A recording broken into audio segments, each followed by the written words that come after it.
let's talk about RG3. Now, RG3, if you saw it this weekend, he had one of the weirdest plays I've ever seen happen, where he's running, nobody's near him really, he's throwing the ball, he's taking a couple steps, he plants his left foot, I believe, then steps onto his right, makes a pass, but when he had planted his left foot, you kind of see his ankle go from like this to like this.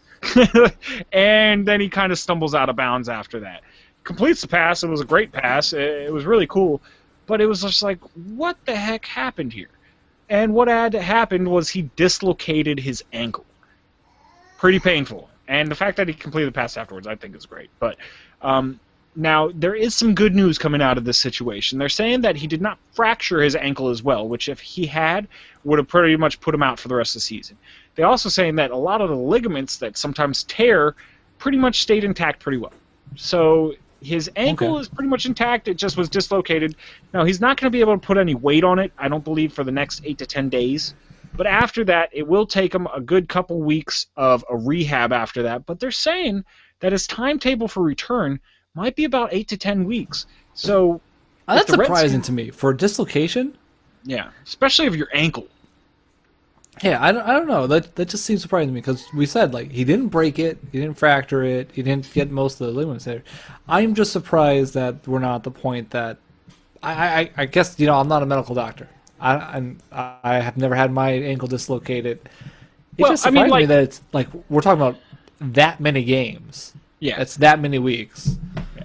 Well, if you look at like Houdini used to dislocate his shoulders when he got out of you've heard about people like that. I knew guys that did martial arts anyway. That actually I dislocated a guy's shoulder while he was teaching me some martial arts moves, and he snapped it back in himself like in a couple seconds. Yeah, and so but I guess a shoulder's different different than your ankle, so.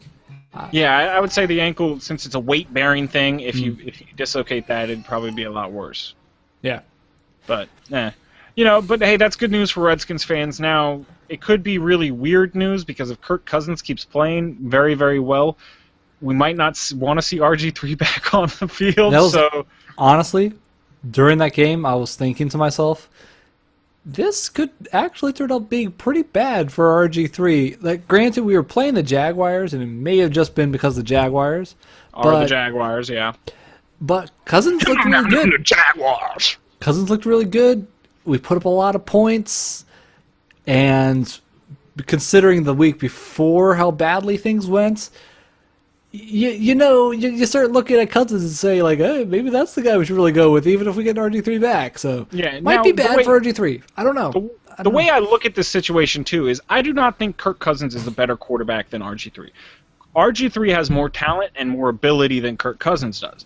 But does that mean Kirk Cousins is not as well suited for the system as RG3? No, I think he's actually better suited for this system than RG3 would be. So it's kind of like, okay, you have more talent, a better player here, but this player fits a little more. So it's kind of a toss-up. Do you think that there's a difference between the effort put into the system? No, I think I don't think there's anybody out there that works harder than RG3. I really don't. That guy is one of the hardest workers in the NFL, and maybe that's part of the problem. Maybe it's just he's such a freak athlete. He works so much, he wears his body down a little bit more than other people would, and that's why you get these weird accidents like this. That's true, and we absolutely know that was part of the reason why he was out. He had as bad of an injury as he did the first season he played. One, because he kept trying to do everything himself. Two, because he decided even though he was hurt, he wanted to keep playing. And then a couple games later, even though he was hurt, he wanted to keep playing and just tore himself up more. Yeah, but. So, when you have such a great talent / freak athlete, it's hard not to put him in. But, maybe this is a blessing in disguise. And maybe this means that they give RG3 a trade and he goes somewhere where he fits better. I'm not saying that I want that to happen. I'm not saying that should happen. I'm just saying, hey, if I'm going to look into my crystal ball, I'm saying it's a possibility. Either way, we know that he's definitely going to be out for the next couple games, right?